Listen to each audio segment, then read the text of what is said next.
Seperti engkau suka menggunakan ibarat-ibarat dan isyarat-isyarat ahli sufi misalnya.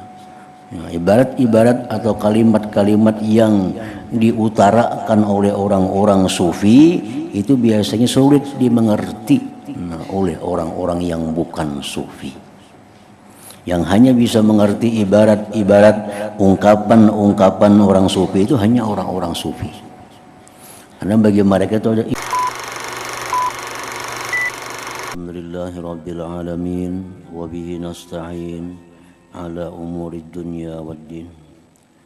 Wassalatu wassalamu ala asyrafil anbiya'i wal mursalin sayyidina maulana Muhammadin wa ala alihi wa sahbihi ajma'in.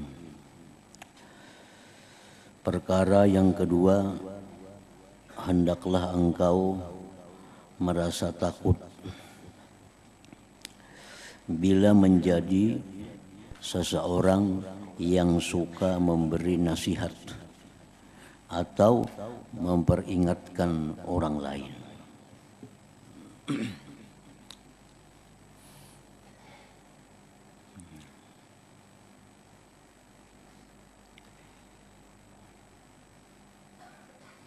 Karena pekerjaan memberikan nasihat, memberikan peringatan kepada orang lain, banyak mengandung penyakit, banyak mengandung risikonya. Terutama bila mana kita menyuruh orang lain untuk melakukan sesuatu, sedangkan kita belum melakukan sesuatu itu. Nah, itu adalah suatu risiko. Atau kita melarang orang melakukan sesuatu sedangkan kita melakukannya. Nah, itu bahayanya orang yang menjadi penasihat atau pemberi peringatan.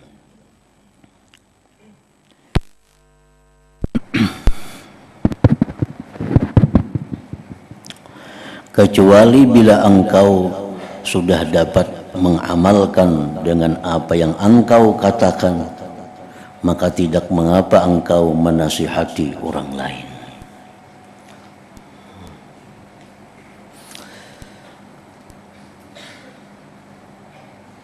Karena banyak ancaman-ancaman Allah di dalam Al-Quran dan pula hadis Rasulullah tentang orang-orang yang memerintahkan orang lain berbuat sesuatu sedangkan dia tidak melakukan sesuatu itu.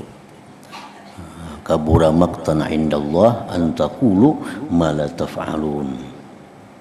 Kemurkaan yang besar daripada Allah bagi orang-orang yang memerintahkan sesuatu tapi dia tidak melakukan sesuatu itu. Dan hendaklah engkau pikirkan pada apa yang pernah dikatakan kepada Nabi Isa alaihi salam, ya ibna Maryam iznafsak fa init ta'azta fa izin nas wa illa pastahi min rabbik. Wahai anak Maryam, nasihatilah dirimu, dan apabila engkau telah mengamalkan dengan isi nasihatmu, barulah engkau layak memberi nasihat kepada orang lain. Jikalau tidak, maka hendaklah engkau malu terhadap Tuhanmu. Karena itu akan menambah hukuman kepada mereka yang memberikan nasihat, memberikan peringatan, menambah hukuman kepada dia di akhirat. Fa'alimun bi'ilmihi lam ya'malan mu'azzabun min qabli ubadil wasan. Orang yang berilmu yang tidak mengamalkan dengan ilmunya, maka dia akan diazab di akhirat kelak lebih dahulu daripada orang-orang yang menyembah berhala. Tetapi apabila keadaan memaksakan engkau menjadi penasihat, ini kita kadang hendak jadi khatib. Nah, khatib itu contoh seorang yang penasihat. Karena khatib itu isi khutbah pasti perintah-perintah, larangan-larangan. Nah, jadi khatib itu disebut penasihat atau muzakir, orang yang memberikan peringatan. Ini keadaan memaksakan engkau menjadi penasihat itu. Yang lain mah khutbah kada mau atau kada ada di tempat itu nang bisa mahutbah, terpaksa mau kada mau kita mahutbah, karena itu adalah merupakan satu kewajiban khutbah itu. Nah, kalau sudah mendesak demikian, kita harus jadi orang yang memberikan nasihat, maka hendaklah engkau menjauhkan dirimu daripada dua perkara. Jadi kalau kita memang harus berkhutbah juga, maka dua perkara ini yang perlu diperhatikan. Satu atau A, jangan engkau suka menggunakan bahasa yang payah-payah dalam perkataanmu. Nah, memberikan nasihat, memberikan peringatan itu jangan kita menggunakan bahasa-bahasa yang sulit dimengerti oleh orang umum. Bahasa Inggris misalnya, waktu kita khutbah, orang mana mengerti ada bahasa-bahasa yang sulit dipaham. Seperti misalnya kita antisipasi, apa ada paham orang antisipasi itu apa artinya? Orang tua-tua unggu-unggut sidin. Jangan menggunakan bahasa-bahasa yang payah dalam perkataanmu, baik di dalam bahasa Arab atau bahasa kita. Karena bahasa Arab pun ada juga bahasa Arab itu yang tinggi sastranya. Yang tinggi sastranya sehingga hanya dipaham oleh orang-orang yang benar-benar menguasai bahasa Arab. Itu pun jangan juga. Nah, seperti engkau suka menggunakan ibarat-ibarat dan isyarat-isyarat ahli sufi misalnya. Nah, ibarat-ibarat atau kalimat-kalimat yang diutarakan oleh orang-orang sufi itu biasanya sulit dimengerti oleh orang-orang yang bukan sufi. Yang hanya bisa mengerti ibarat-ibarat ungkapan-ungkapan orang sufi itu hanya orang-orang sufi. Karena bagi mereka itu ada istilah-istilah yang kada dimengerti oleh orang yang bukan sufi. Ada istilah-istilah kalimat. Nah, itu jangan digunakan dalam kita memberikan nasihat atau memberikan peringatan tadi. Dan bahasa-bahasa mereka yang indah. Karena Allah Ta'ala itu benci pada orang yang memaksakan dirinya. Jadi sampaikanlah apa yang ada dalam diri kita tentang nasihat itu. Kada perlu kita mencari-cari buku, mencari kitab apa yang bagus disampaikan dalam khutbah ini. Cukup apa yang kita tahu, apa yang kita pahami tentang bahasa itu, itulah yang disampaikan.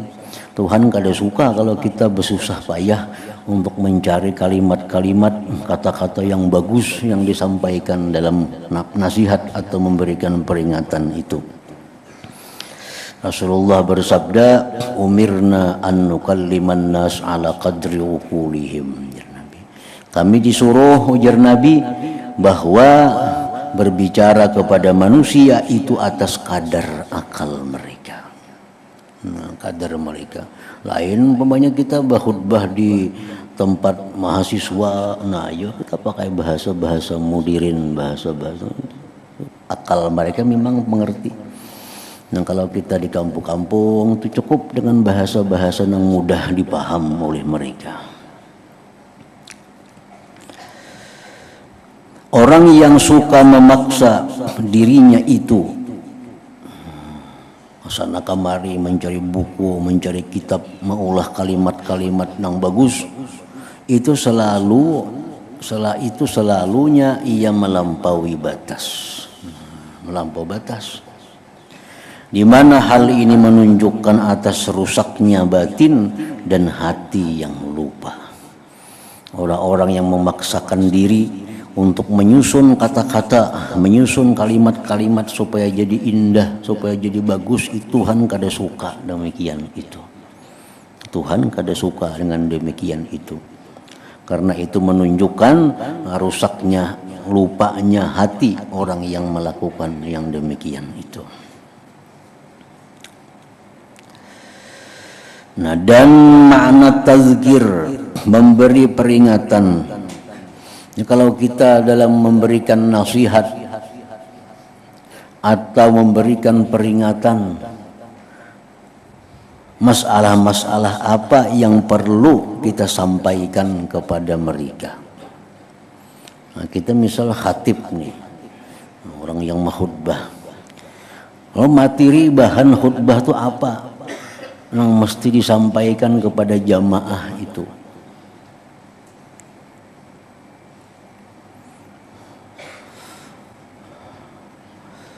Nah, di sini Imam Ghazali mencontohkan beberapa masalah yang perlu disampaikan kepada manusia, kepada umat oleh orang yang memberi nasihat kepada mereka itu. Memberi peringatan itu ialah mengingati oleh seseorang hamba akan siksaan di akhirat. Jadi dalam nasihat itu, dalam khutbah itu, yang utama disampaikan adalah kita mengingatkan kepada semuanya tentang bagaimana siksaan di akhirat. Nah, itu perlu disampaikan kepada jamaah, kepada orang-orang yang mendengari nasihat itu. Nah, jangan dibayangkan siksa di akhirat dengan siksa di dunia ini. Kan di dunia misalnya kita orang mencuri di penjara 2 tahun lapas. Jangan dibayangkan di akhirat macam itu, kita di penjara kena sekian lapas.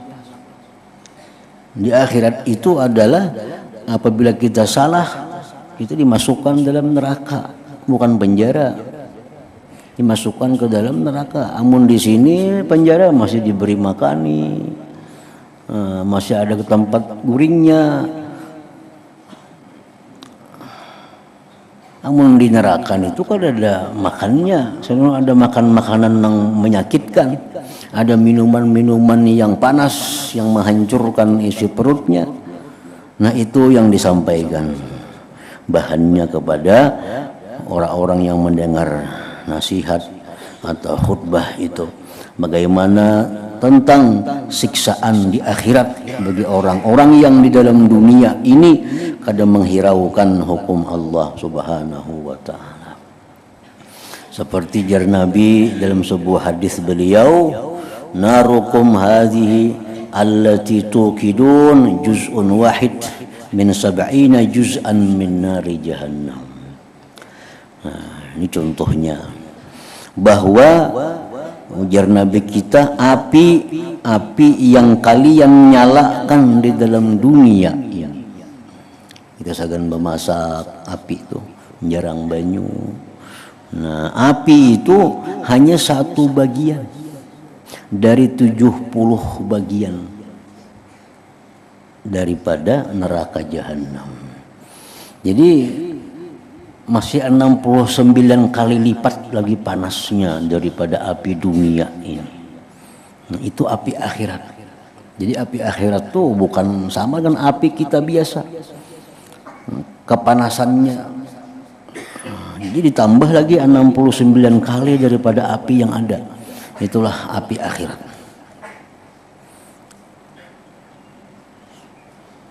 Ular akhirat lain ular dunia. Dalam kubur, begitu kita masuk dalam kubur, kalau kita kada bisa menjawab munkar nakir, datang ular kepala 9. Ini hadis Nabi mengatakan demikian. Kita adalah ular kepala 9. Jangan dibayangkan ular akhirat sama dengan ular dunia ini. Nah, jadi itu bahan-bahan yang perlu disampaikan kepada umat ini. Bagaimana tentang siksaan akhirat.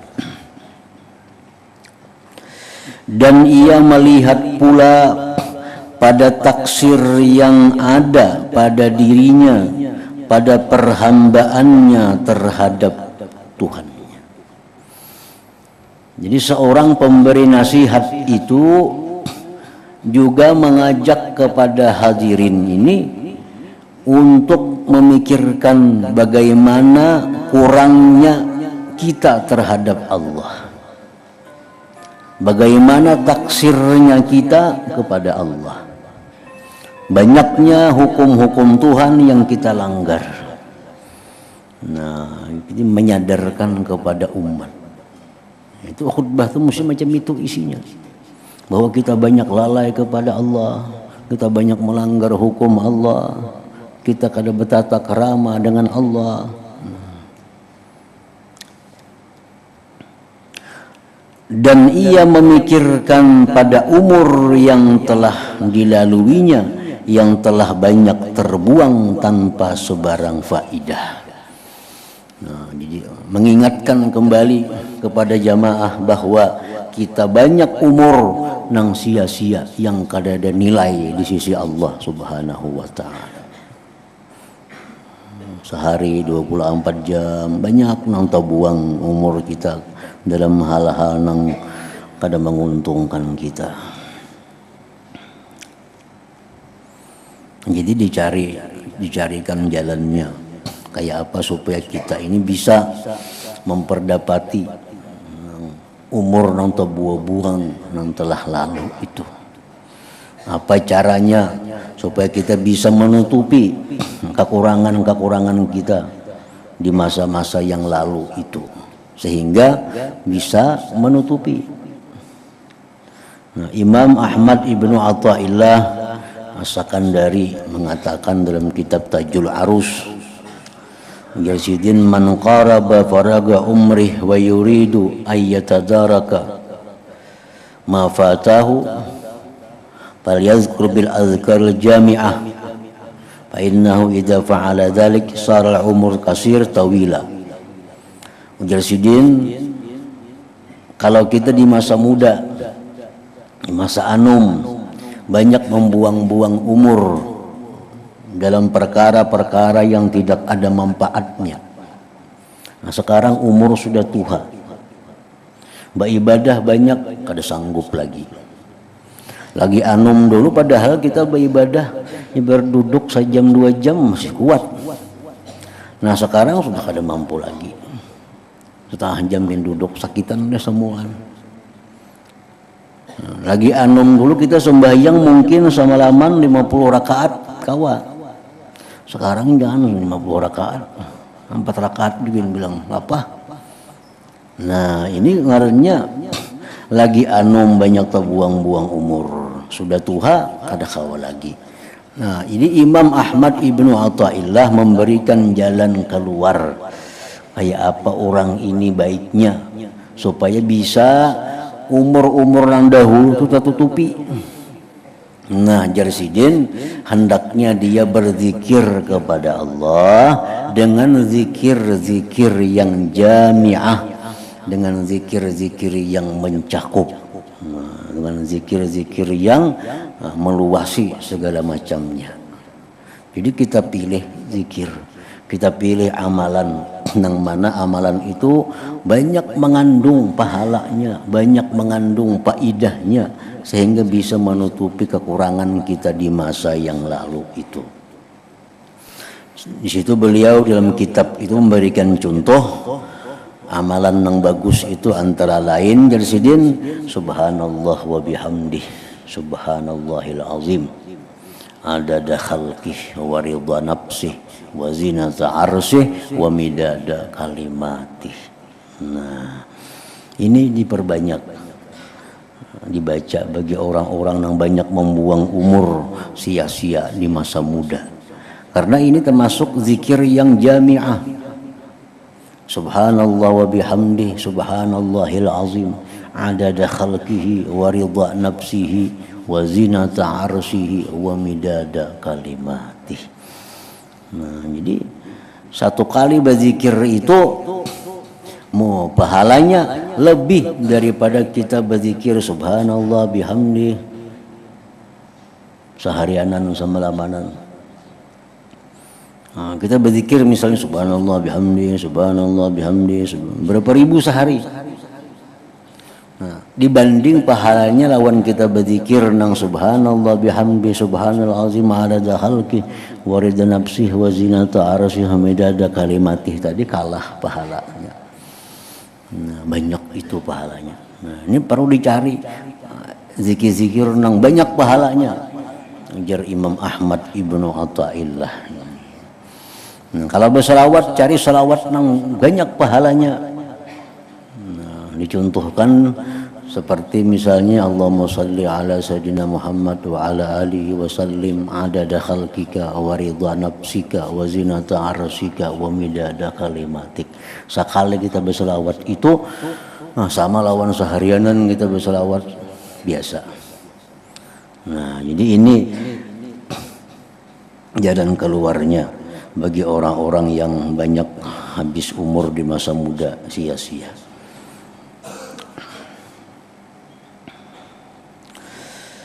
Dan ia memikirkan pula masa depan yang penuh dengan rintangan yang mesti dilaluinya.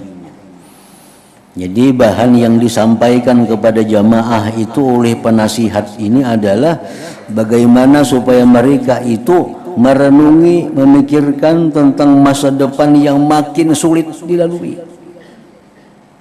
Jadi kita beribadah kepada Allah 10 tahun yang lalu jauh lebih mudah daripada 10 tahun sekarang. Mendidik anak 10 tahun telah lalu lebih mudah daripada 10 tahun akan datang. Nah, halangan rintangan ibadah makin payah. Nah, akan datang jauh lebih berat daripada masa dahulu.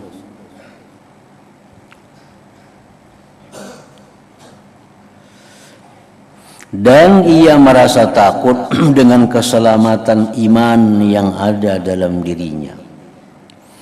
Jadi penceramah ini menghimbau kepada jamaahnya bahwa agar selalu merasa takut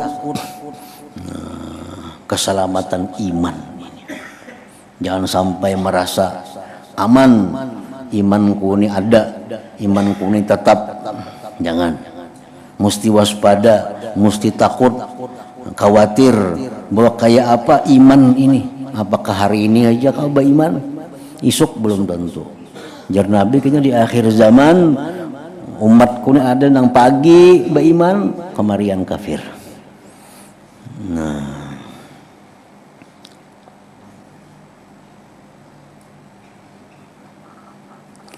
apakah ia mampu terus dalam keadaan kuat iman tadi sehingga ke akhir hayatnya? Makanya Nabi kita disebutkan di situ di rumah Ummi Salamah. Ummi Salamah salah seorang istri Nabi berkisah, artinya Nabi itu kalau di rumahku selalu membaca doa ya muqallibal qulub tsabbit qalbi ala dinik. Ya muqallibal qulub tsabbit qalbi ala dinik. Wahai Tuhan yang membulak-balikkan hati, tetapkan hatiku atas agama Engkau.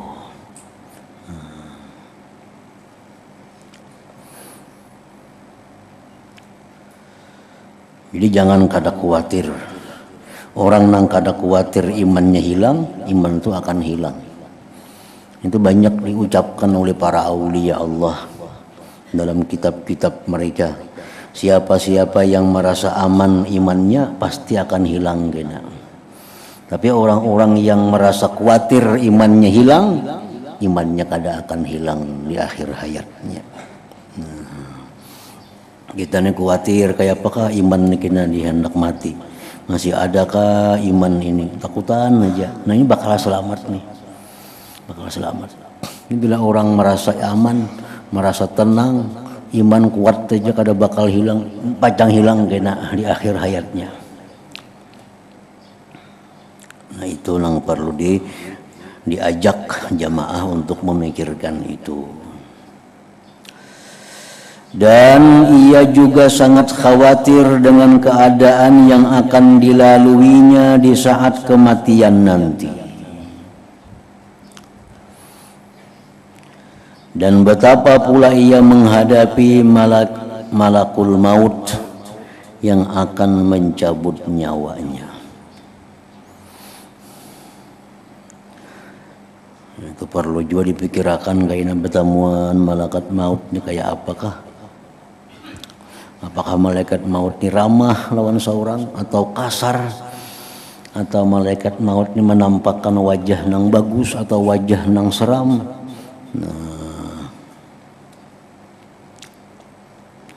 Dan apakah ia akan mampu menjawab pertanyaan yang akan dikemukakan oleh malaikat munkar dan nakir di dalam kubur nanti? Jadi pikiran juga itu,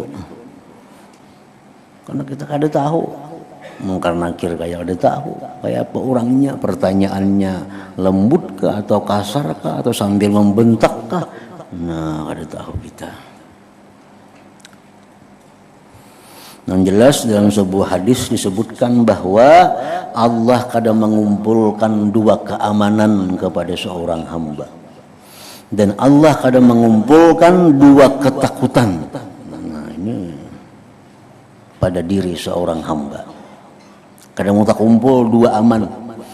Allah kadang mengumpulkan dua keamanan dalam diri hamba. Allah kadang mengumpulkan dua takut dalam diri hamba. Artinya apa? Ya Tuhan, siapa yang merasa aman di dalam dunia, merasa aman mati beriman, merasa aman menghadap malaikat maut, merasa aman menghadap munkar nakir, akhaftuhu, ini orang akan ketakutan. Nah, bila kita merasa aman, gampang aja kena munkar nakir. Nah, bakal sulit nih. Allah kadang menghimpunkan orang yang dalam dunia merasa aman, di sana aman. Dan Allah kadang mengumpulkan dua takut. Orang yang dalam dunianya khawatir imannya hilang, khawatir bertemu malaikat maut, khawatir munkar nakir, itu kena akan diamankan oleh Allah. Akan diamankan oleh Allah. Bila kita khawatir sekarang iman kita hilang, kena iman ditetapkan oleh Allah. Bila kita khawatir kada kau menjawab munkar nakir, kita akan bisa menjawab munkar nakir. Jadi Allah kadang mengumpulkan dalam diri seseorang dua rasa aman. Di dunia aman, akhirat aman. Bila orang dunia ini rasa aman, bakal ketakutan di akhirat. Bila orang dalam dunia ini ketakutan berdahulu, diamankan oleh Allah di akhirat.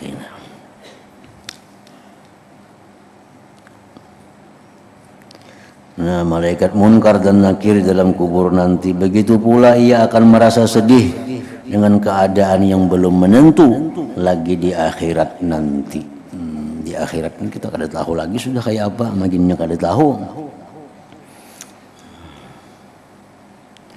Dan bagaimana keadaan ketika berdiri di hadapan Allah Ta'ala.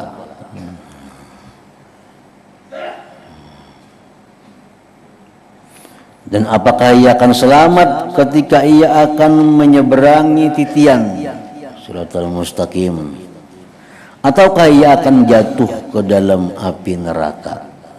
Samuan itu kita kada tahu, dan pasti terhadapi, pasti terlalui. Sedangkan kita kada tahu selamat kadanya, lulus kadanya kada tahu. Nah, begitulah pemikiran yang selalu wujud, selalu ada di dalam hatinya dalam keadaan yang berterusan. Nah, ini mestinya yang disampaikan oleh para khatib di dalam khutbahnya itu, hal-hal yang berhubungan dengan demikian.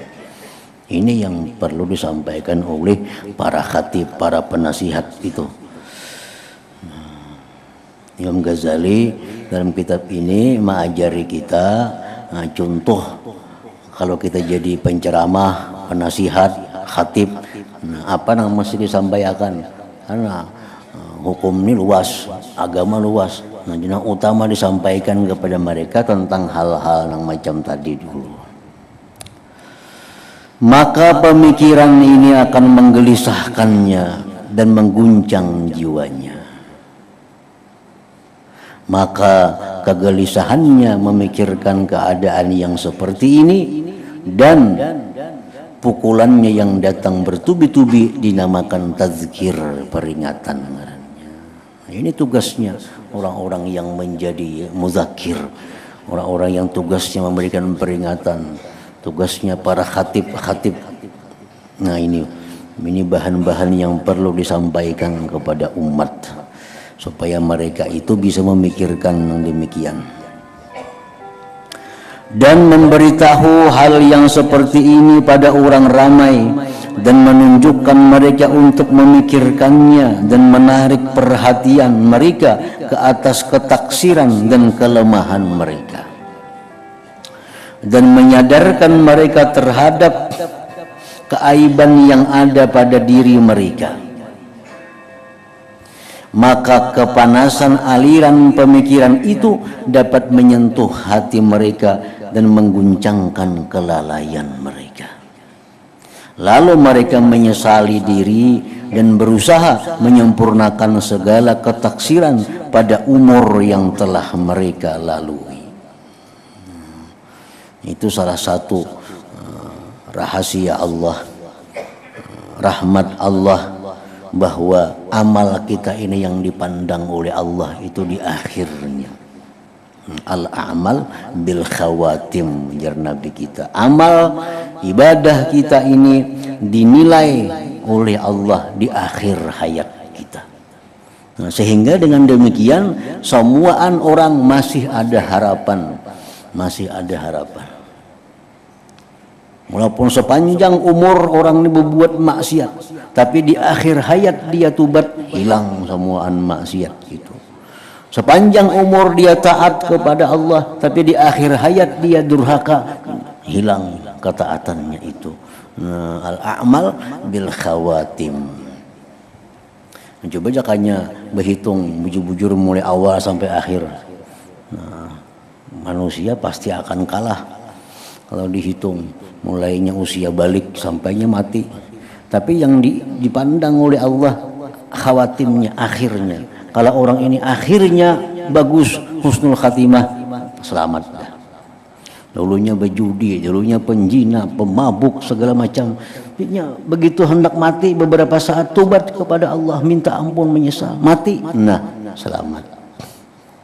Orang yang selama ini taat kepada Allah, beribadah kepada Allah, begitu hendak mati merasa dirinya ini banyak ibadat, merasa dirinya ini hebat, merasa dirinya ini kuat, mati dalam keadaan su'ul khatimah. Nah, jadi itu keuntungannya rahmat Allah, bahwa yang menentukan kita bukan awal, bukan tengah, tapi akhir hidup seseorang. Jadi kadang-kala siapapun merasa baik karena belum tahu. Nah, siapa kadang-kala merasa mati ke surga karena belum tahu akhir hidup. Makanya kita ada tahu sudah akhir hidup bakal bagus, nah kita kadang tahunya akhir hidup. Nah, cuma tadi bila kita takutan, bila kita khawatir, nah kita bakal selamat dah. Tandanya orang yang takutan itu antara lain selalu minta kepada Allah keselamatan akhir. Nah, aku takutan aja mati kada beriman, tapi karena apa-apa kada takutan ngarannya. Aku takutannya mati kalau kada membawa iman, tapi gawian tetap aja itu kada takutan ngarannya. Bila takutan mati kada membawa iman, lalu lawan Tuhan berdoa, ya Allah, hamba minta husnul khatimah, hamba minta baik di akhir hayat. Ini tanda orang yang takutan. Nah, itu yang disukai oleh Allah tadi.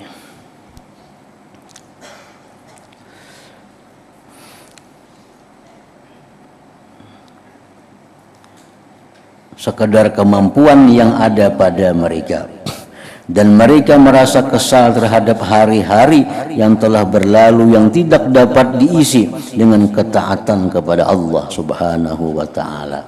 Bila kita kadang menyesal di dunia, di akhirat akan ada sesal. Kita banyak membuang umur di dunia,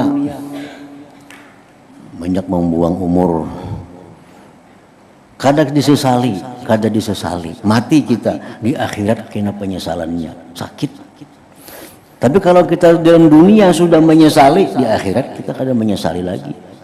Nah, mulai dalam dunia sudah menyesali banyak bahari umur tak buang-buang kada kakaruan, banyak kesehatan tak buang-buang kada kakaruan. Dalam dunia sudah disesali.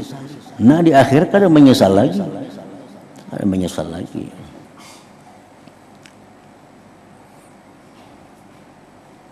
Maka pekerjaan seperti ini dan dengan cara yang kita terangkan tadi dinamakan nasihat itu.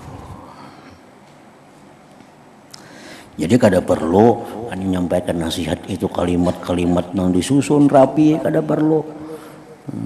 Bahasa-bahasa yang intelek kada perlu. Yang penting bahasa-bahasa yang lugas, yang paham, yang membuat jamaah itu mengerti apa pesan agama. Sama halnya dengan cara engkau memberitahu keadaan banjir yang sedang melanda rumah seseorang, sedangkan penghuni dan seluruh keluarganya masih berada dalam rumah itu. Maka engkau hanya mengatakan bahaya, cepat keluar, larilah daripada banjir. Itu kan? Kada perlu kita basa-basi macam-macam. Ini orang sudah banjir. Ini banjir sudah mengapung rumah. Orang di rumah masih ada di dalam rumah. Ini banjir sudah mulai naik. Nah, dalam hal kita memberikan peringatan kepada orang dalam rumah, kada perlu bertata krama, kada perlu atur bahasa. Bahaya lah kasih keluar. Nah, ya sudah itu. Nah, sama halnya dengan memberi peringatan kepada manusia. Kada perlu saling atur kata-kata yang bagus kayak apa acaranya. Apakah dalam keadaan begini kamu masih perlu memberitahu penghuni rumah itu dengan ibarat-ibarat yang sulit dan kalimat-kalimat yang susah, ataupun dengan isyarat-isyarat yang sukar dipaham? Tentu kita kada akan demikian. Pasti kita akan langsung kepada hal yang penting yang dituju. Cepat keluaran, bahaya, ini ada banjir. Nah, yang di rumah pun mengerti. Kada usah bahasa berulah-ulain apa, ini sudah banjir. Nah, sama halnya demikian dalam memberikan tazkirah tadi, peringatan tadi. Sudah tentu engkau tidak akan mau berbuat demikian. Maka samalah halnya dengan seseorang yang memberi nasihat itu, hendaklah ia menjauhi daripada ibarat yang sulit-sulit dan kalimat yang susah-susah dan isyarat-isyarat yang sukar dipaham. Nah, itu yang pertama tadi. Kemudian B yang kedua ini.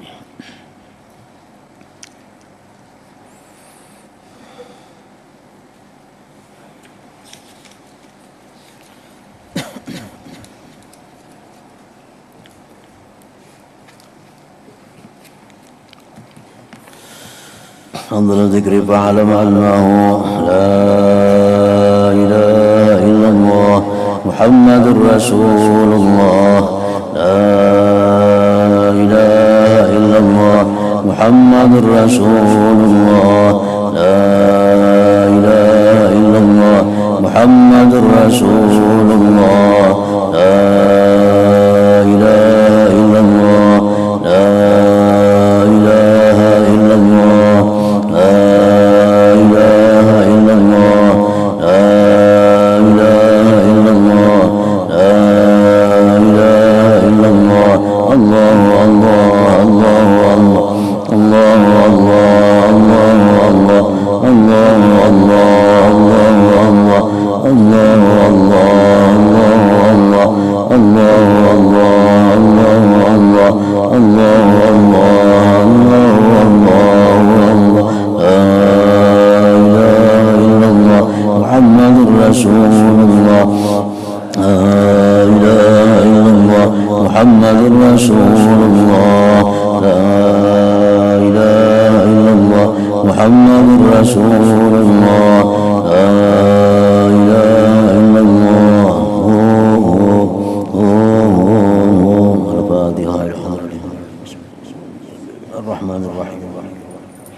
ويا أيها الرجون منه شفاعة صلوا عليه سلموا تسليما اللهم صل وسلم